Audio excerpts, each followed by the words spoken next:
Je vais laisser la place à l'équipe de louange et nous allons chanter. Que le nom de Dieu soit béni.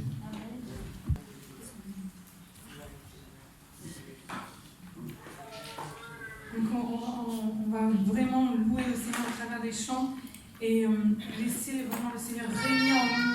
C'est le roi souverain, qu'il règne sur nos cœurs, sur nos vies, parce qu'il nous a tout donné. C'est le roi de la vie, c'est vraiment le roi de nos cœurs et de nos vies. À toi la gloire, Seigneur, dans cette journée. Donc règne en moi, j'aime 821.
C'est vraiment une supplication qui sort de nos cœurs. Ce n'est pas un ordre qu'on donne à Dieu, puisque Dieu, c'est lui le souverain.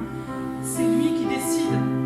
Et s'il voit nos cœurs vraiment sincères de nous approcher de lui, alors il descend vers nous.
que nous avons posté sur Internet. Donc, c'est le chant mosaïque, donc, que plusieurs ont eu à cœur de chanter ensemble quand il y a eu le confinement. Et donc voilà, nous voulons que tous ensemble, nous sommes comme une mosaïque, c'est vrai, tous ensemble. Et c'est joli une mosaïque ensemble, hein. C'est vrai, hein. C'est beau, on est tous différents et tous ensemble, ça crée un bel ensemble. Et vraiment, nous voulons glorifier le Seigneur pour cela et dire qu'il est merveilleux. Alors, vraiment, ce mot merveilleux, je ne pouvais le prononcer. Vraiment, c'était un mot qui m'était impossible à prononcer avant de connaître combien Dieu est merveilleux. À toi la gloire, Seigneur. Personne n'est comme Dieu.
Alléluia.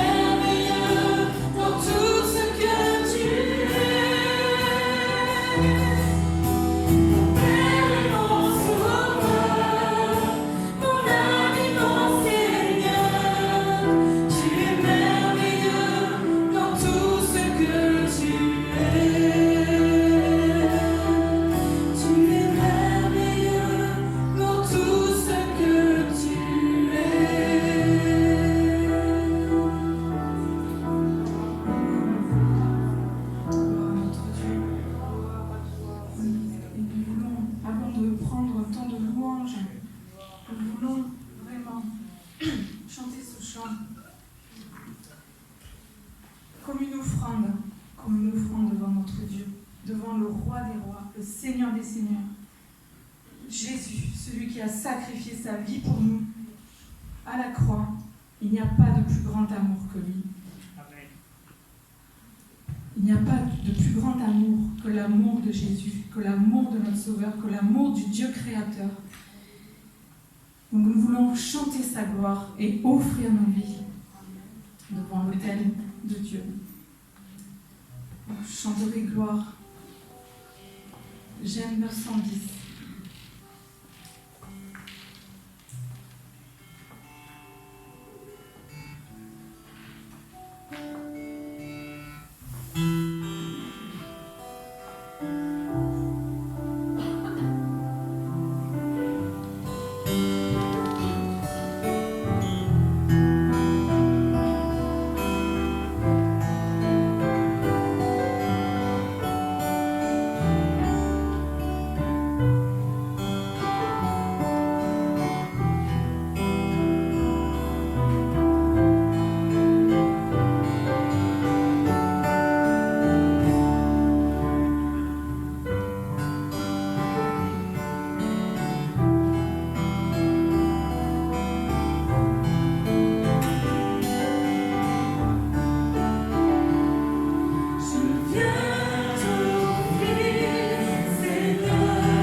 péché.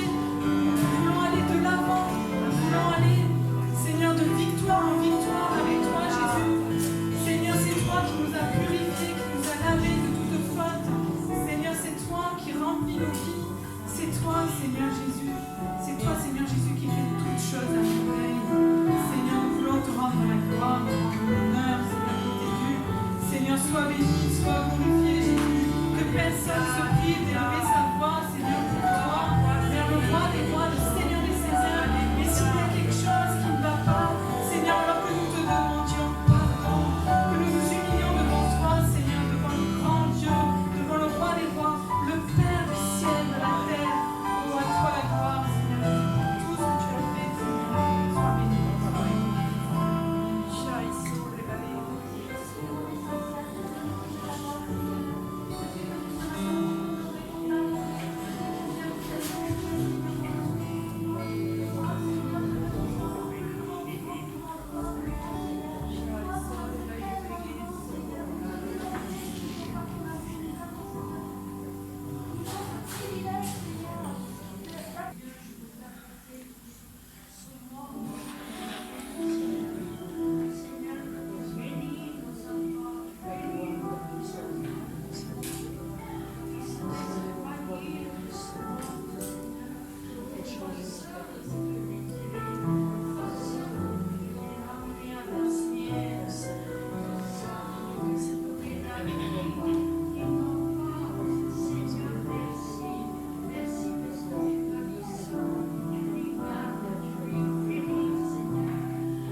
comme des petits-enfants auprès de notre Père.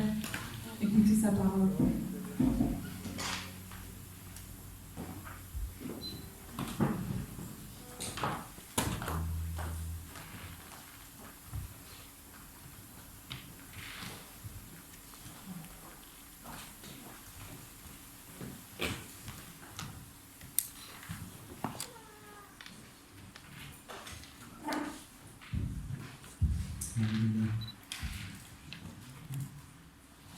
Gloire au Seigneur. J'aimerais qu'on puisse prendre un temps dans notre cœur, et même si nous n'avons pas la Sainte Seine pour les restrictions qui sont celles qui nous sont prescrites et qui sont d'actualité, j'aimerais quand même qu'on prenne quelques instants ensemble, et même silencieusement, si c'est nécessaire, et qu'on puisse reconsidérer ce qui s'est passé à la croix pour nous, ce qui s'est produit. Nous ne pouvons pas communier avec le pain et le vin, mais nous pouvons le faire puisque l'intérêt est ce qui se passe dans le cœur. On pourrait prendre le pain et le vin sans réaliser ou en oubliant ce que Jésus a fait pour nous. Et ça n'a pas de sens. Mais l'important est de considérer le miracle qui s'est produit à la croix. Et dans la violence de ce sacrifice, tout l'amour qui règne pour nous. Alors on va peut-être observer quelques instants et dans nos cœurs, nous remémorer ce que Jésus a fait pour nous. Amen.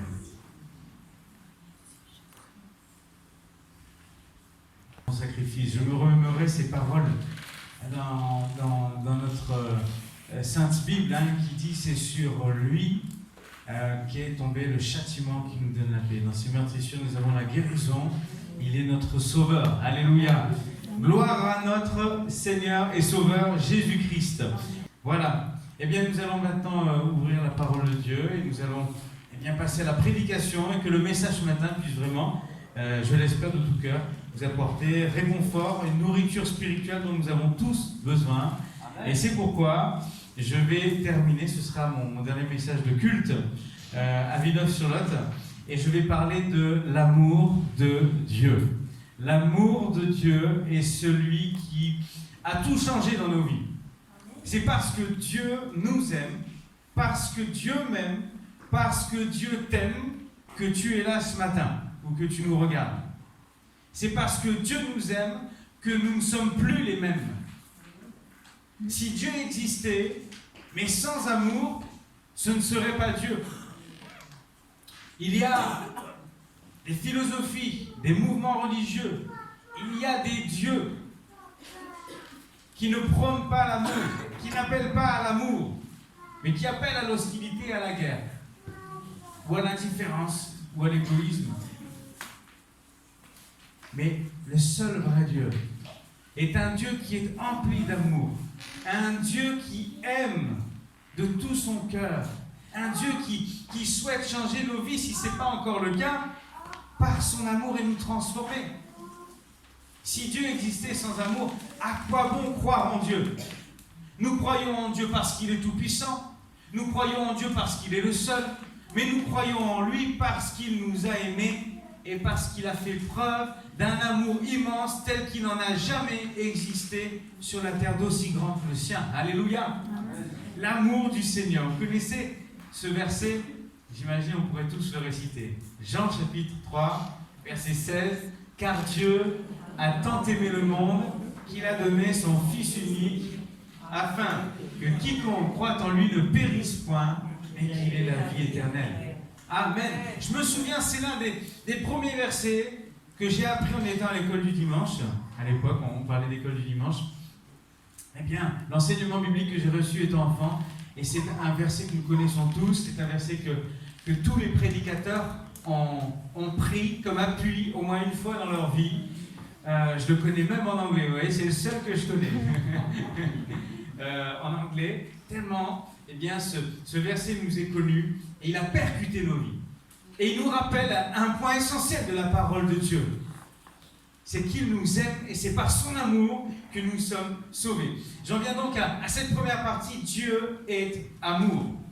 La Bible dit encore dans la première épître de Jean, le premier livre de Jean, chapitre 4, verset 8, Dieu est amour. Ça c'est juste la fin, on verra peut-être l'ensemble après. Dieu est amour. 1 Jean, chapitre 4, verset 8. Dieu est amour. Non seulement il manifeste l'amour, mais il est aussi amour. C'est-à-dire que Dieu incarne lui-même ce qu'est l'amour dans nos vies et l'amour que nous vivons. L'amour de Dieu, il est véritable. Il est sincère. Il est inconditionnel. L'amour de Dieu peut être qualifié comme ça. Et peut-être, vous avez peut-être connu, peut-être même vous, avez un jour aimé par intérêt, par condition. Vous savez, quand ça me fait penser tout d'un coup à mon fils, je sais qu'il m'aime sincèrement, hein. Pas de souci à ce niveau-là, mais des fois il me demande quelque chose, je ne sais plus ce qu'il me demandait, parce que je peux regarder, est-ce que je peux jouer à un jeu? Vous savez, sur la tablette. Alors nous, on n'est pas très tablette, téléphone, tout ça. Il ne va quasiment pas en ce qui concerne les jeux d'enfants. Et de temps en temps, il y a un jeu qu'il aime bien. Et est-ce que je peux jouer tout ça? Je lui dis non, tiens, ces écrans, c'est pas très bien, tout ça, etc. Quelques minutes après, il vient vers moi, il fait ah papa, je t'aime. Ah papa, tu es le meilleur de tous les papas. Alors, on dit oh là là, c'est gentil ça. Et je dis pourquoi tu dis ça?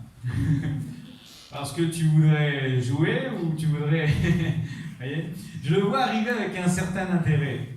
Bon, après, je sais que ce qu'il dit, il le pense quand même. Hein. Mais peut-être avons-nous vécu un jour cet amour par intérêt, qui n'est pas le véritable amour. Vous savez, souvent, hein, c'est comme cette parabole du fils prodigue. Hein. Tant qu'il a de l'argent, il a des amis. Le jour où il n'a plus d'argent, il n'a plus d'amis. Pourtant, ses amis n'étaient pas collés à ses billets ou à ses pièces. Hein. Mais pourtant, quand il n'a plus d'argent, il n'a plus d'amis. Il y a l'amour, il y a l'attachement par intérêt. L'amour de Dieu, lui, il est inconditionnel. C'est-à-dire qu'il ne pose aucune condition. Dieu était simple pour aimer et se suffit à aimer. Il ne va pas regarder au nombre de tes péchés, il ne va pas regarder à ton passé, il ne va pas regarder à l'endroit d'où tu viens, à ta condition sociale, à ton intelligence, si tu es manuel ou intellectuel, il ne va pas regarder à ta couleur de peau. Dieu t'aime, c'est tout. Dieu t'aime et cela est suffisant. Dieu t'aime, il veut que tu sois pardonné de tes péchés. Il t'aime et il veut prouver son amour envers toi. Et il l'a fait, parce que nous avons lu, Dieu a tant aimé le monde qu'il a donné son Fils unique. C'est la preuve de l'amour. L'amour se prouve. L'amour, ce ne sont pas que des paroles. L'amour, c'est quelque chose que l'on vit. Et Dieu a prouvé son amour envers nous en ce qu'il a donné son Fils unique. La preuve concrète, terrestre, visuelle de l'amour de Dieu pour nous, c'est qu'il a envoyé Jésus et qu'il a laissé aller à la croix pour nous. C'est la preuve d'amour de Dieu envers nous. Romains 5:8 nous le rappelle, Dieu prouve son amour envers nous en ce que, lorsque nous étions encore des pécheurs, Christ est mort pour nous. Nous étions encore pécheurs. Dieu n'a pas attendu que nous ne soyons plus pécheurs pour nous aimer. Nous étions encore pécheurs. Et l'amour de Dieu s'est manifesté. Il a donné Jésus-Christ et c'est ce qui nous a pardonné de tous nos péchés. Je disais, l'amour est inconditionnel. Il a donné son Fils unique afin que quiconque croit en lui ne périsse point. Quiconque, toi, moi, ton voisin, celui qui est assis à côté de toi, ceux qui nous regardent, ceux qui marchent au dehors en ce moment, ceux qui sont dans la prison, qui se trouvent derrière, ceux qui sont encore en train de dormir parce qu'on est dimanche matin. Dieu aime quiconque. Il n'y a pas de condition. Et le fruit de l'amour du Seigneur, la récompense, quelle est-elle? Afin que quiconque croit en lui ne périsse point, mais qu'il ait la vie éternelle. L'amour dans nos vies, l'amour de Dieu dans nos vies produit quelque chose. On ne peut pas imaginer que être aimé sans voir le fruit de cet amour, sans être bénéficiaire du fruit de cet amour. Et le bénéfice que nous tirons de l'amour du Seigneur, il se concrétise finalement dans la vie éternelle que Dieu nous promet. Parce que Dieu t'aime. Il veut que tu sois heureux. Il a un avenir extraordinaire pour toi. Il a une promesse fondée que rien ne pourra ébranler ni retirer dans nos vies, celle de la vie éternelle. Parce qu'il nous aime, Dieu souhaite qu'un jour, nous soyons pleinement réunis. Nous le sommes déjà ce matin par sa présence. Nous croyons que Dieu est au milieu de nous. Mais un jour, nous serons réunis avec lui. Et c'est d'une logique implacable, parce que Dieu nous aime. Il ne veut pas nous voir loin de lui. Il veut que nous soyons avec lui. Et viendra ce temps, nous serons réunis avec lui dans le ciel. Et ce sera la conclusion, la concrétisation finale de cet amour que Dieu a pour nous. Il le prouve. Il nous aime de manière inconditionnelle et il nous offre la vie éternelle. Oui, Dieu est amour. Tu ne peux plus en douter. J'aimerais rappeler ce message ce matin, parce que peut-être qu'il y a parmi nous, parmi ceux qui nous écoutent ou qui nous regarderont par la suite quand la vidéo sera publiée, peut-être que certains au milieu de nous doutent de l'amour de Dieu. Peut-être que tu n'as jamais connu l'amour de Dieu non plus. Ou peut-être que tu l'as vécu aussi, et qu'aujourd'hui, il te semble ne plus le vivre. En tout cas, ne plus le voir au quotidien dans ta vie. Et je suis convaincu que Dieu veut parler à nos cœurs. Et je voudrais te rappeler cette pensée. S'il y avait qu'une chose à retenir ce matin, ce serait ça, écoute bien. Dieu t'aime. Que tu n'y crois pas, que tu n'y crois plus, que tu en doutes, Dieu t'aime. Rappelle-toi cette parole au nom de Jésus, parce que Dieu est amour. Il n'est pas insensible. Dieu n'est pas insensible. C'est mon deuxième point.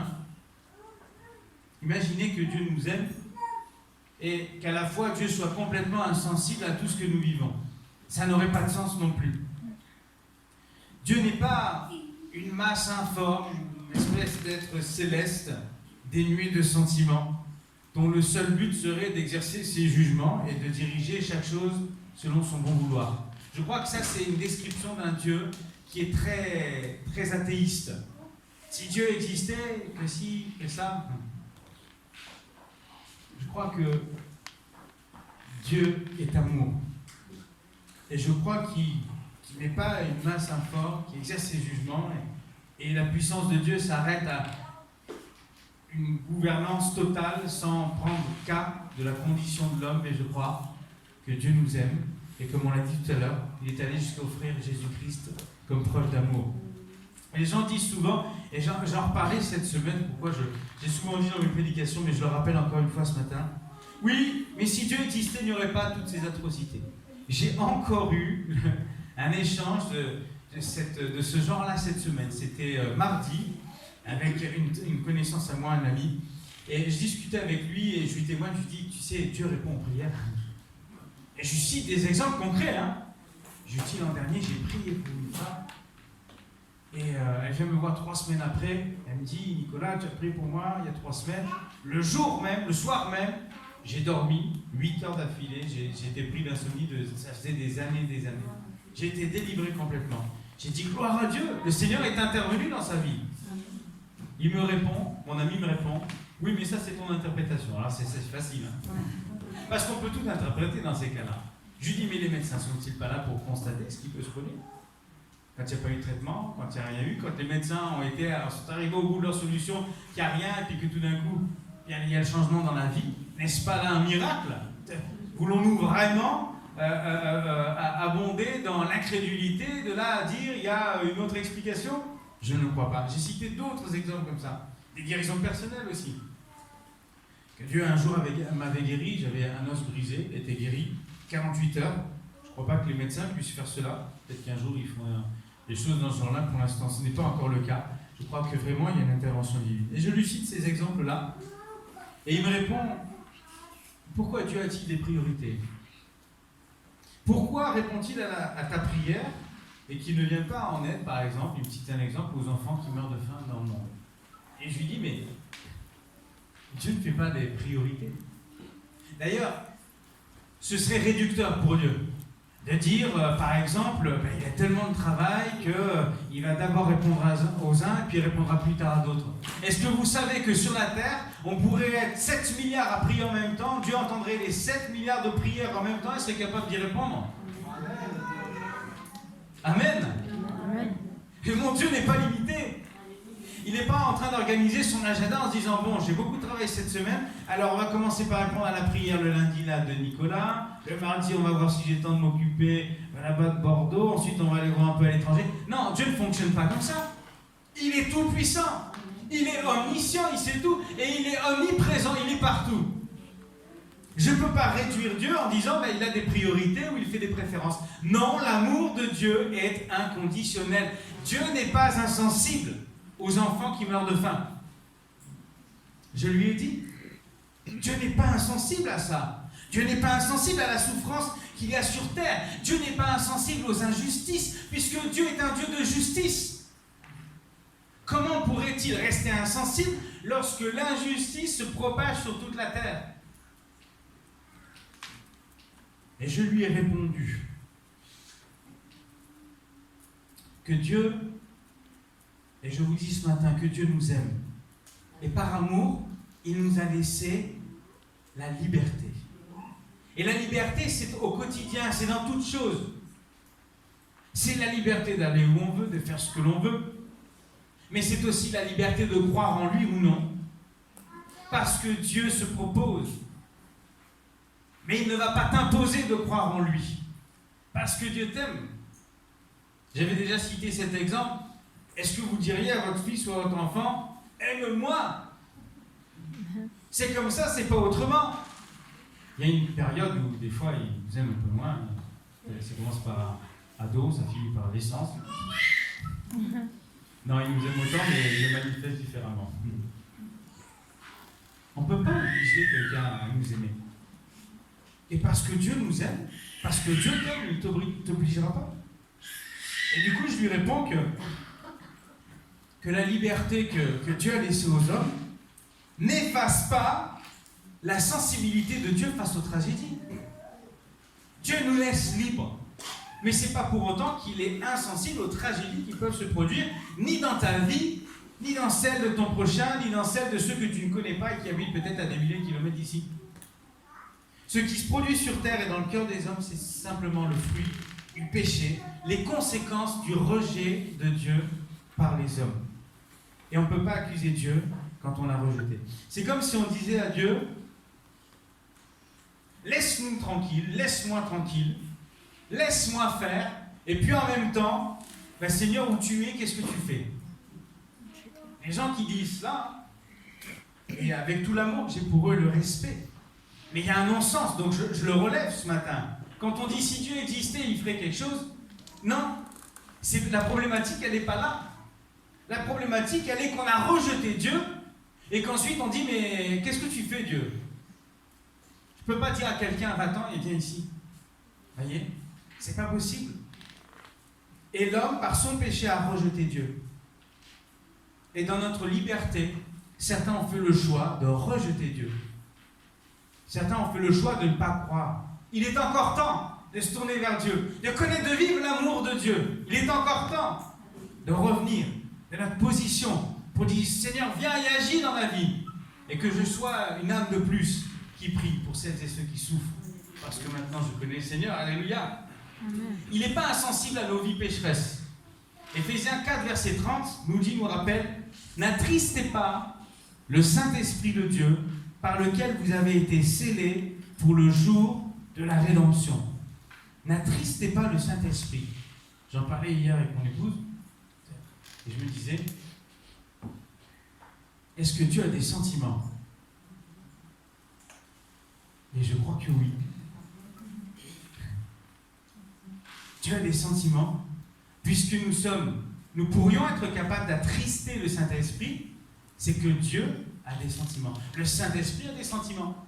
Comment attrister quelqu'un qui n'éprouve pas de sentiments? Dieu a des sentiments. On peut attrister le Saint-Esprit. Quand on se déchire dans le couple, on attriste Dieu. Quand on ment, on attriste Dieu. Quand on vole, quand on triche, on attriste Dieu. Quand on boit, quand on insulte, on attriste Dieu. Quand on convoite, quand on manifeste la cupidité, on attriste Dieu. Dieu n'est pas insensible à nos vies pécheresses. Et je crois que Dieu peut être attristé de voir la vie de certains hommes, de certaines femmes sur la terre. Dieu peut être attristé de cela. Il n'est pas insensible à la vie que nous menons. Et si nous avons choisi le mauvais chemin, Dieu est dans la tristesse de voir l'un de ses enfants s'éloigner de lui. Dieu est dans la peine de voir que par ton péché, tu peux t'éloigner, tu peux marquer une distance avec lui. Il est attristé de cela. Ce ne serait pas un Dieu d'amour si quand je pêche et que je m'éloigne de lui, Dieu n'en ait rien à faire. Ce ne serait pas une marque d'amour de la part du Seigneur. Mais Dieu nous aime. Et si nous faisons de mauvais choix, si nous péchons et que nous nous éloignons de lui, Dieu en sera attristé.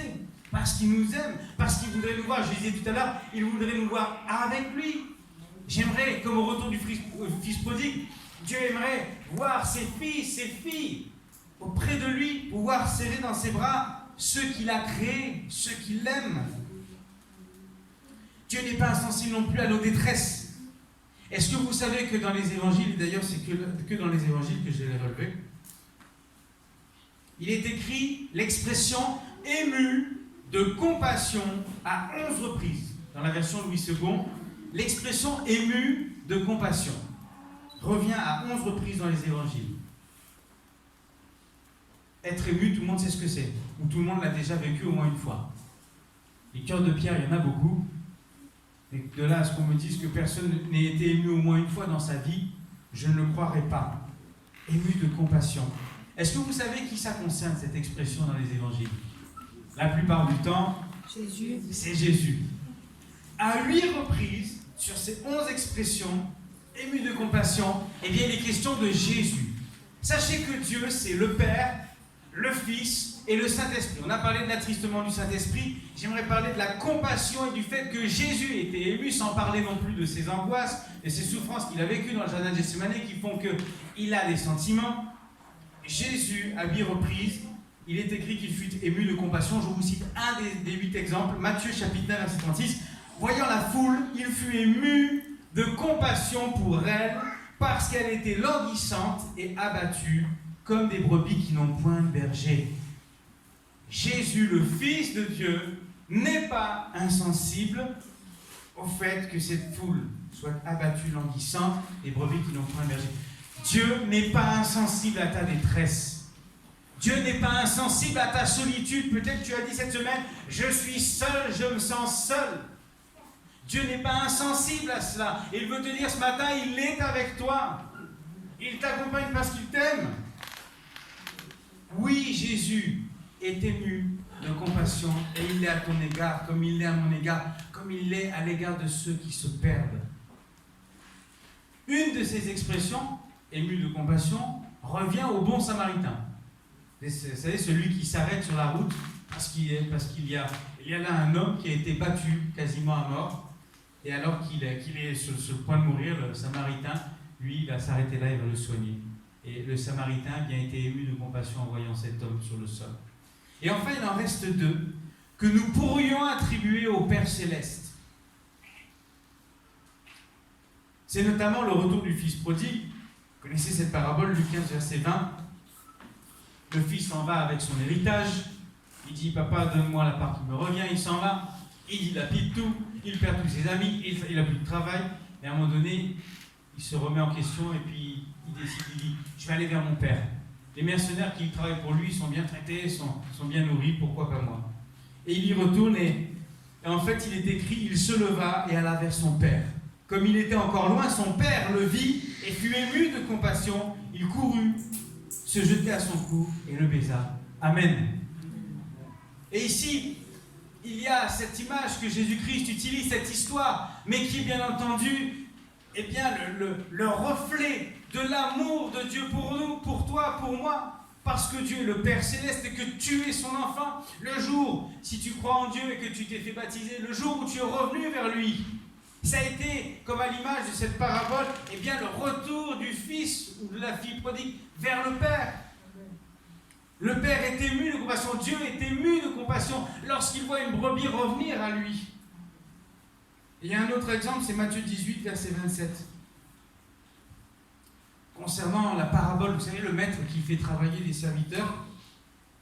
Et puis à un moment donné, ah oui, c'est ça. C'est le maître et les serviteurs, à un moment donné, ils rencontrent un serviteur qui lui doit des choses, des sous. Et en fait, il n'a pas de quoi payer, puis le maître va remettre la dette. Voyez, il va acquitter, il va tout effacer. La dette est payée. Tu n'as plus rien à me devoir. C'est écrit, Matthieu 18, verset 27. Ému de compassion, le maître de ce serviteur le laissa aller et lui remit la dette. Et il y a encore une fois là cette image de cette relation que nous avons avec notre Père Céleste. Notre dette, c'était notre péché. C'est notre péché. Alors que nous n'avons rien pour payer le Père Céleste. Jésus a donné sa vie, il a payé à notre place, par amour. Et aujourd'hui, nous n'avons plus rien à payer. Et le Maître est notre Père Céleste, l'image du Père Céleste avec nous, serviteurs, et bien ses enfants. Dieu nous aime. Il n'est pas insensible à nos détresses. Psaume 34, verset 7. Quand un malheureux crie, l'Éternel l'entend et il le sauve de toutes ses détresses. Quelqu'un d'insensible, c'est quand vous voyez quelqu'un demander à l'aide, on tourne le regard et puis on passe le chemin. Pour le bon samaritain, il y a plusieurs personnes qui sont passées avant, qui ont vu cet homme à demi-mort et qui ne se sont pas arrêtés. Et il y a une insensibilité phénoménale dans ce texte-là. Quand le samaritain va venir, il sera ému de compassion. Dieu n'est pas insensible. Si tu es malheureux, si tu cries à lui, si tu pries, si tu tends tes bras vers l'Éternel, si tu choisis de croire dans le Seigneur, si tu choisis de confesser qu'il est amour et qu'il t'aime, qu'il ne t'oublie pas, eh bien, il t'entend. Il t'entend et il répond. Il pourrait fermer ses oreilles, il pourrait passer son chemin, il pourrait s'intéresser à d'autres, il pourrait faire des priorités, mais ce n'est pas mon Dieu, cela. Mon Dieu est celui qui entend tes pleurs, qui entend tes cris, qui entend tes gémissements, peut-être même ceux que tu n'oses pas exprimer parce que tu es tout le temps environné de monde et tu n'as même pas un temps pour toi, pour te répandre devant le Seigneur. Dieu voit tout cela, tout ce qui est caché, tout ce qui est secret. Il n'est pas insensible à cette détresse. Il t'entend crier et il répond. Il te sauve de toutes tes détresses parce qu'il est Dieu et parce qu'il t'aime. Il est tout puissant et il est amour. Alléluia. Je termine avec ce dernier point. Jésus est notre modèle. C'est pas évident d'aimer.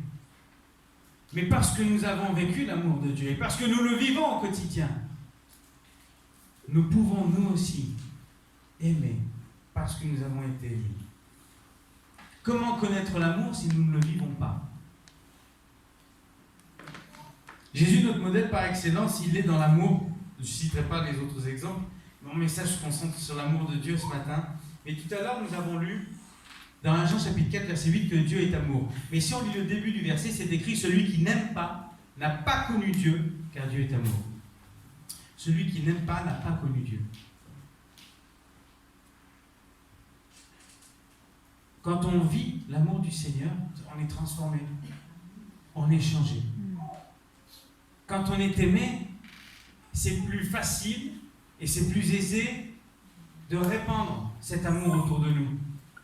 Quelqu'un qui a été élevé dans la haine, quelqu'un qui a été élevé sous les coups, il sera difficile pour lui d'aimer en retour. Ça semble logique, mais il n'est pas impossible que Dieu transforme le cœur. Efface tes blessures. Efface qu'aujourd'hui, tu aimes toi aussi. Si chaque jour nous vivons l'amour de Dieu, nous n'avons aucune excuse pour ne pas aimer ceux qui nous entourent. Si aujourd'hui tu es dans un état de vie où tu as du mal à aimer ceux qui t'entourent, c'est parce que tu ne vis pas l'amour de Dieu en ce moment dans ton cœur. Ça ne veut pas dire que l'amour de Dieu n'existe pas, il est là. Peut-être que tu l'as vécu aussi il y a longtemps, mais qu'aujourd'hui tu ne le vis plus parce que tu as pris des distances. Parce que tu t'es éloigné de la parole, parce que tu t'es éloigné de la vie de prière, parce que tu as mis d'autres priorités dans ta vie, parce que tu as fait passer d'autres choses avant.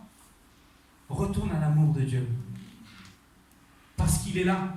Vis l'amour de Dieu tous les jours, afin que tu puisses aimer ceux qui t'entourent, afin que tu puisses dispenser cet amour. Philippiens chapitre 2, verset 5 nous dit « Ayez en vous les sentiments qui étaient en Jésus-Christ. » Et je me rends compte que Paul, quand il écrit ses épîtres, il va donner beaucoup d'enseignements aux églises et aux chrétiens afin de pouvoir vivre dans la droiture la plus espérée. Vous voyez ?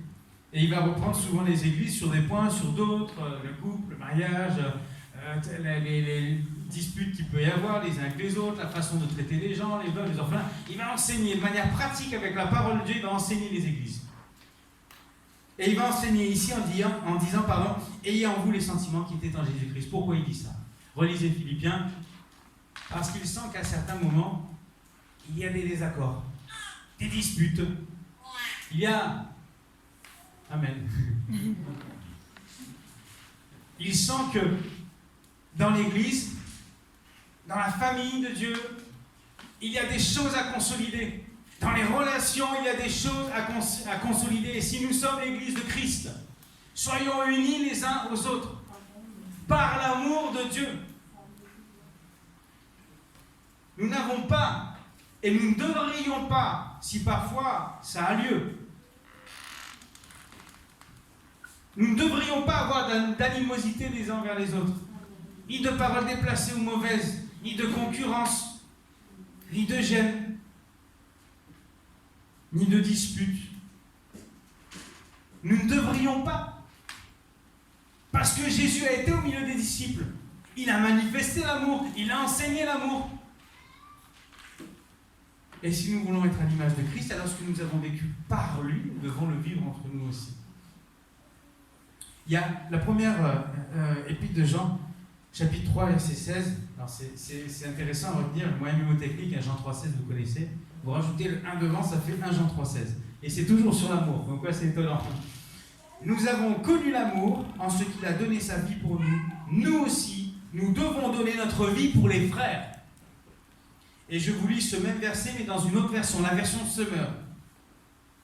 Voici comment nous savons ce qu'est d'aimer. Voici comment nous savons ce que c'est que d'aimer. Jésus-Christ a donné sa vie pour nous. Nous devons nous aussi donner notre vie pour nos frères. Amen. Amen. Paul enseigne l'Église, les disciples et les chrétiens, et leur dit, vous devez donner votre vie les uns aux autres parce que Jésus l'a fait pour nous. Et c'est parce que Jésus l'a fait que nous savons aujourd'hui ce qu'est l'amour. C'est comme ça que nous savons ce qu'est aimer. Si Jésus n'avait pas manifesté son amour dans ma vie, aujourd'hui je ne saurais toujours pas ce que c'est l'amour. Mais parce qu'il a manifesté son amour dans ma vie, je sais ce que c'est d'aimer. Je sais ce que ça coûte. Parce que Jésus m'a aimé, il a donné sa vie à la croix pour moi. Amen. Amen. Il a donné sa vie à la croix pour moi. Et j'ai compris ce que c'était l'amour. Parce que ce n'est pas quelque chose de théorique. C'est quelque chose qui vit en moi, l'amour de Jésus. Et Paul continue donc avec « Nous devons aussi donner notre vie pour nos frères. » Amen. Es-tu prêt à tout donner pour ton prochain? Es-tu prêt à tout donner pour celui et celle qui, dans ton église, avec toi, loue Seigneur et bénit Seigneur? Es-tu prêt à donner ta vie à celui qui n'est pas encore venu dans l'église depuis des semaines et des semaines et qui reste chez lui en ce moment? À celui ou celle qui a perdu courage?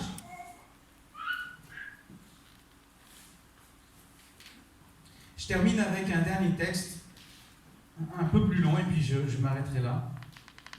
Mais je vais relire tout le texte.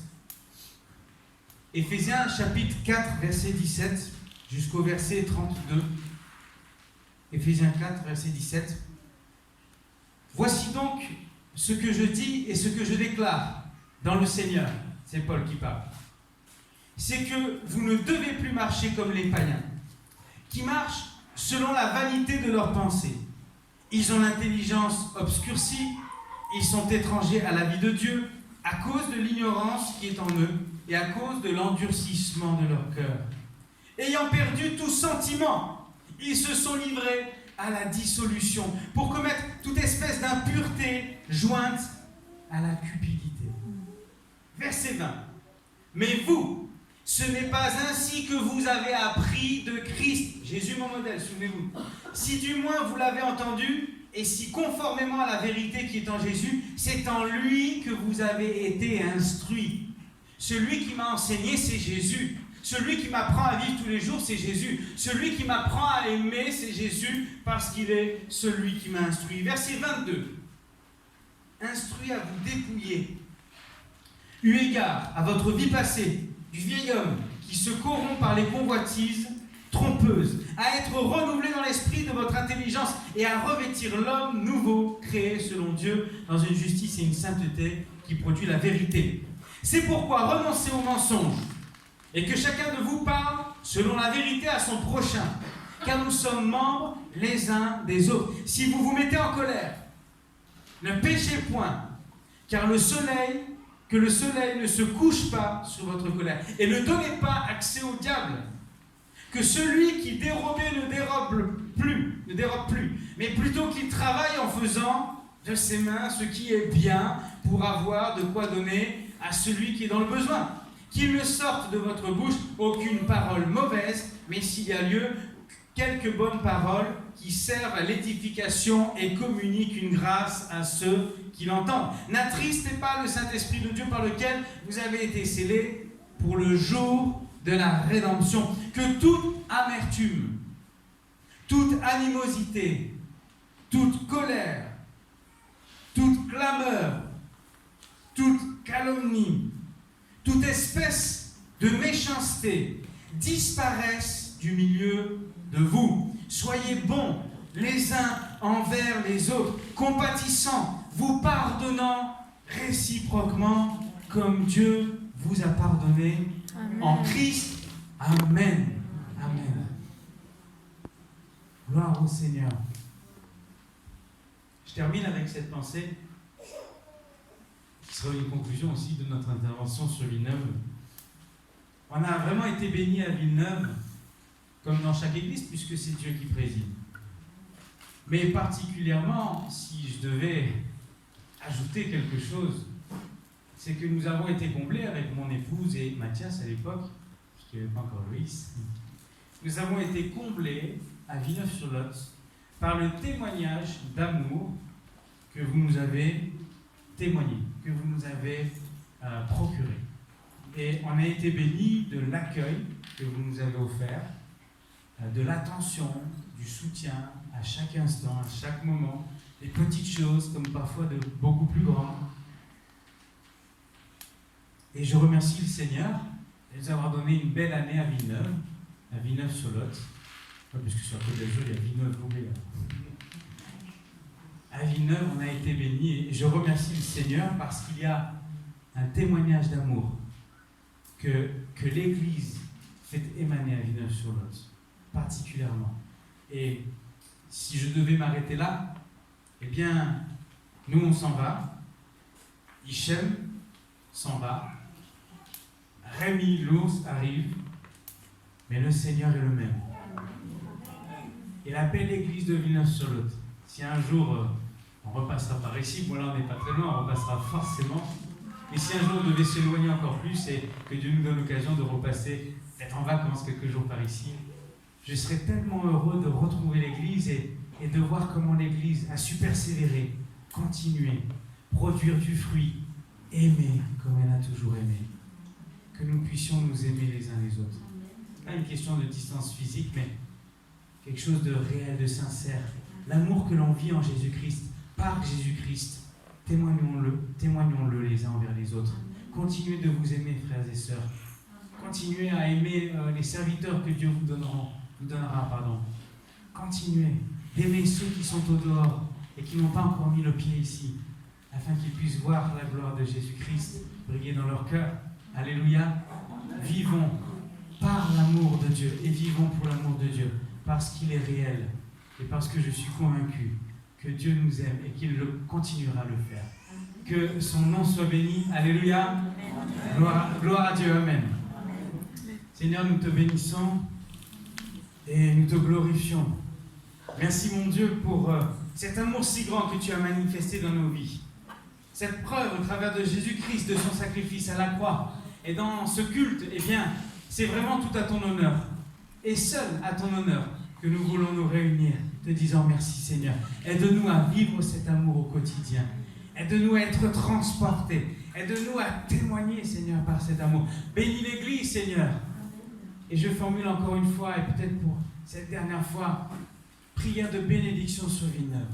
Une Église qui grandisse, qui produise du fruit. Une Église qui a un impact. Une Église qui soit remarquée. Une Église qui brille. Amen. Et sur laquelle nous n'aurons point mis le boisseau afin que la lumière s'éteigne, mais qu'au contraire, dans les ténèbres, que nous puissions, nous, Église de Christ, continuer de briller.